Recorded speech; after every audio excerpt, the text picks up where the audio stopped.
pounding several parts of the country. The business community want the government's El-nino mitigation plan to factor in effective measures that are good for business. Our reporter Vivian Opio engaged the business people, and here is her report.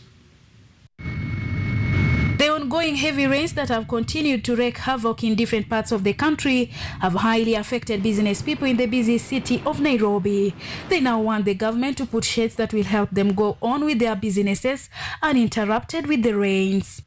So masaa ni machache, then unapata mvua ndio hiyo imenyesha, hauna time hata ya kupata pesa, unaenda nyumbani bila kitu, lazima uondoke. Unaona kama hapa sina mavuli, hii ni ya jirani, lakini unaona siwezi weka kazi yangu chini juu ya maji chafu ambayo inakuja. The business persons have also called upon the government to repair the bad roads and the drainage system to ensure their work is not affected in any way with the floods. Serikali inataka iweke mikakati ya kuhakikisha kwamba drainage kwa barabara, tusikuje kuanza kuwa na maji kwa barabara, na at least tuangalie jinsi gani tunaweza hakikisha kwamba mvua ya affect wananchi.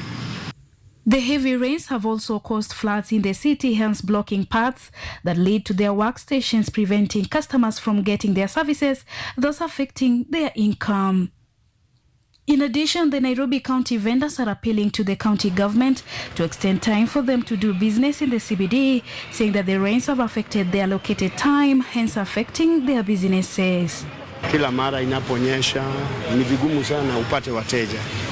Sasa imebidi nijaribu kujifunika na hili mwavuli, lakini haitoshi. Saa zingine yanyesha, hapa inatapakaa maji mpaka inakuwa kama bahari. Sasa watu kukuja inakuwa ngumu. Furthermore, hundreds of motorists and passengers plying the Garissa-Nairobi highway were today stranded for over 8 hours when 3 sections of the roads were flooded following the El-nino rains pounding Tana River County. Kuwekelea saa 10 tena hiyo mvua tena inamwagika. Sasa tunaomba governor at least hii mwezi ya Christmas atuonee huruma, atuongezee masaa za kuwekelea, at least hata kama tunawekelea kuanzia saa 6 sanye kuna jua. Mvua imetukosesha amani. The death toll due to the ongoing rains has hit 71 as highlighted by the Kenya Red Cross data, and over 150,000 people have been displaced. As heavy rains continue to wreak havoc in different parts of the country, business people in Nairobi City are not left behind. They are now calling upon the government to set aside effective measures to mitigate the effects of El-nino rains. Vivian Opio, KUTV.